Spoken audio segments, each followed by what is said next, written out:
বাবা, তুমি তো মার কাছে নেই। তোমার একটা ছবি ছিল, সেটাও নষ্ট হয়ে গিয়েছে। তাই তোমার ছবিটা নিয়ে যাচ্ছি মাকে দিবার জন্য। ডোন্ট মাইন্ড বাবা।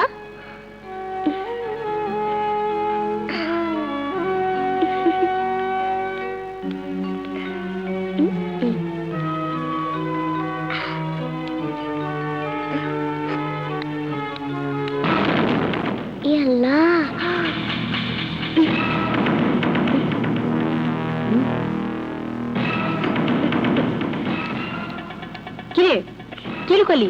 কিছু না। কিছু না? দেখি হাত সামনে আনতো।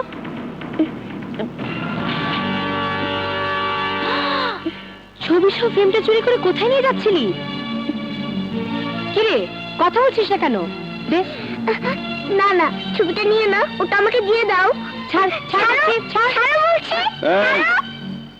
কি হয়েছে? দেখো না বড় আব্বু, এই সোনালী ফ্রেমটাকে সোনা ভেবে ওইটুকু মেয়ে চুরি করে নিয়ে পালাচ্ছিল। না, আমি চুরি করিনি। চুরি করিসনি তো তোর হাতে এটা এলো কি করে? ওটা নিয়ে কোথায় যাচ্ছিল বলো? বলবে কি, একটা চোরের মেয়ে? না, আমি চোরের মেয়ে না। 100 বার তুই চোরের মেয়ে। এসব এসব কি বলছিস তুই? ঠিকই বলছি বড় আব্বু, তুমি শুনলে অবাক হবে। এই মেয়ের এই বাড়িতে আসা, এই ফ্রেম চুরি করা, তোমাকে লুচি তরকারি খাওয়ানো, সব একটা ষড়যন্ত্র অংশ। চালাকি করে আমাদের সর্বনাশ করার জন্য ও এই বাড়িতে ঢুকেছে। কাকে কি বলছো তুমি? যাকে যা বলা দরকার তাই বলছি। তুমি জানো ও কার মেয়ে? কার মেয়ে? মোহব্বতের মেয়ে। না না, তুই অস্বীকার করতে পারিস তোর মা কাজল না? বল, কাজল তোর মা না? হ্যাঁ, আমার মা।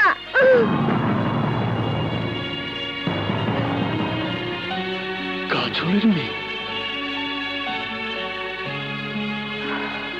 তোমার মার নাম কাজল, তোমার বাবার নাম মোহব্বত, কেন মিথ্যে বলছো? আমি মিথ্যে বলছি না, আমি তোমার। তবে আমার মরা মুখ দেখবি। কি হলো, থামলি কেন? বল, তুই কার মেয়ে? আমি বলতে পারবো না, আমি বলতে পারবো না। ধরা পড়ে গিয়ে এখন মুখে কোনো কথা নেই। বেরিয়ে যা এখান থেকে, আর কোনোদিন এখানে আসবি না। যা।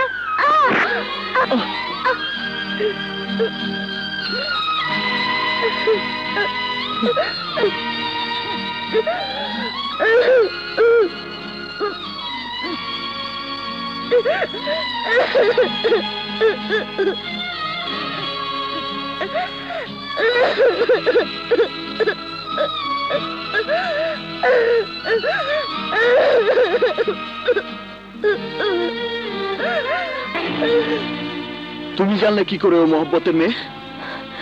মোহব্বতী আমাকে বলেছে কাজল তার মেয়ে দিঘিকে দিয়ে তোমাকে আমার কাছ থেকে কেড়ে নিতে চাচ্ছে। না, তার এই জীবনে কোনোদিনই হবে না। কাজলের এত বড় দুঃসাহস আমি ভাবতে পারছি না। এ আমি কিছুতেই সহ্য করব না।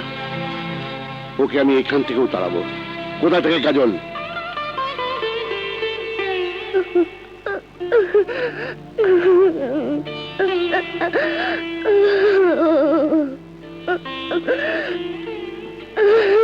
মা, কাঁদছিস কেন? মা, আমি তোমার জন্য বাবার ছবি আনতে পারিনি। ওরা আমাকে চোর বলে তাড়িয়ে দিয়েছে। চোর বলেছে? কেন কেন তুই গিয়েছিলি ছবি আনতে? হ্যাঁ, কেন? তোর জন্য। তোর জন্য আজ কিরণ আমাকে যা মুখে আসে তাই বলে গেছে। আমি নাকি রাজকে বশ করার জন্য তোকে লেলিয়ে দিয়েছি। কেন গিয়েছিলি? কেন গিয়েছিলি রাজের কাছে? মা, বাবার ছবি নষ্ট হয়ে গিয়েছিল বলে তুমি কাঁদছিলে।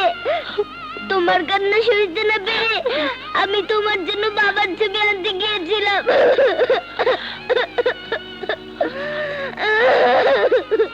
কে বলেছে রাজ? রাজ তোর বাবা? তোমাকে আমি বাবার ছবি নিয়ে কাঁদতে দেখেছি। কেউ জানে না, তুই কি করে জানলি? ওই দিন আমি ঘুম থেকে উঠে সব শুনেছি, সব শুনেছি। আর কই দইবে না, ও আমি বুঝতে পারছি। দিঘি রাজের অবৈধ সন্তান। না, দিঘি রাজের বৈধ সন্তান। ওই দু সন্তান কয় কি? বিয়া হইলে না, সানাই বাজলে না, কেউ জানলে না, সন্তান বৈধ হয়ে গেলে। কেউ জানে না সত্যি, সানাই বাজেনি তাও সত্যি। আর তার চেয়ে বড় শক্তি রাজ আর আমার বিয়ে। 1 টাকার কাবিনে পবিত্র মাজার সাক্ষী রেখে বিয়ে হয়েছে আমাদের দুজনে।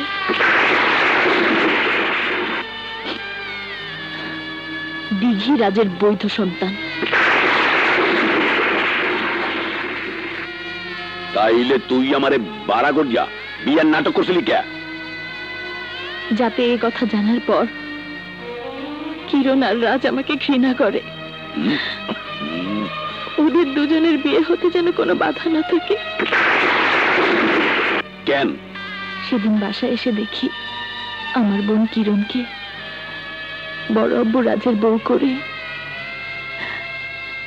এঙ্গেজমেন্টের আংটি পরিয়ে দিয়ে গেছে। বড় আব্বুর আংটি পরানো কিরণ আর বাবার আনন্দ দেখে আমি আর আমার আনন্দের কথা বলতে পারিনি। তাই ঠিক করেছিলাম ওদের জীবন থেকে আমি অনেক দূরে সরে যাব। রাজ আমাকে যেতে দিত না, তাই রাজের মনে ঘৃণা ধরাবার জন্য তোমাকে ভাড়া করে স্বামী সাজিয়ে ওদের বাড়িতে গিয়েছিলাম। বড় আব্বু আমাকে মুখ দেখাতে না করেছিল, তাই পানিতে ঝাঁপিয়ে মরতে চেয়েছিলাম, কিন্তু পারিনি। আলী ভাই আমাকে বাঁচিয়ে নিয়ে এসেছিল। এতক্ষণে সব পানির মতো পরিষ্কার হইলে সোনার আস্তা ঘরে থইয়া মরছি আমি ঘুরিয়া ঘুরিয়া। এই আয় মোর লগে, ঠাডা ফালামুর রাজের মাথায়। আরে এই- ওকে ছেড়ে দে শয়তান। দাদু,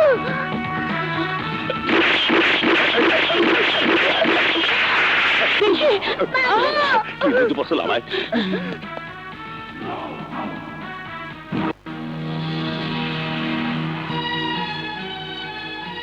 বড় আব্বু, খবরদার, তুই আমাকে বড় আব্বু বলে ডাকবি না।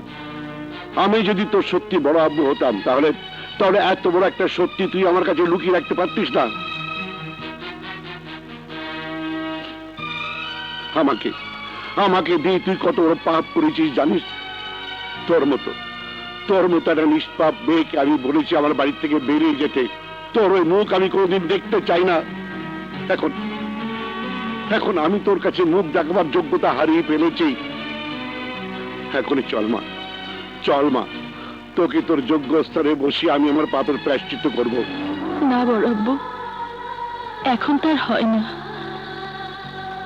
এতে আপনার কোনো পাপ নেই। এসবের জন্য আমি দায়ী। বড় আব্বু, আমি বোন হয়ে বোনের স্বপ্ন কিছুতেই ভাঙতে পারবো না, কিছুতেই না। 7 বছর আমি তিল তিল করে নিজেকে লুকিয়ে রেখেছি কিরণের সুখের জন্য। আমি ফিরে গিয়ে ওর স্বপ্ন ধুলায় মিশিয়ে দিতে পারবো না। কিন্তু দিঘি আমার বংশের রক্ত, তাকে তো আমি এইভাবে ধুলায় মিশিয়ে দিতে পারি না। আমিও দিঘিকে তার বাবার কাছে ফিরিয়ে দিতে চাই বড় আব্বু।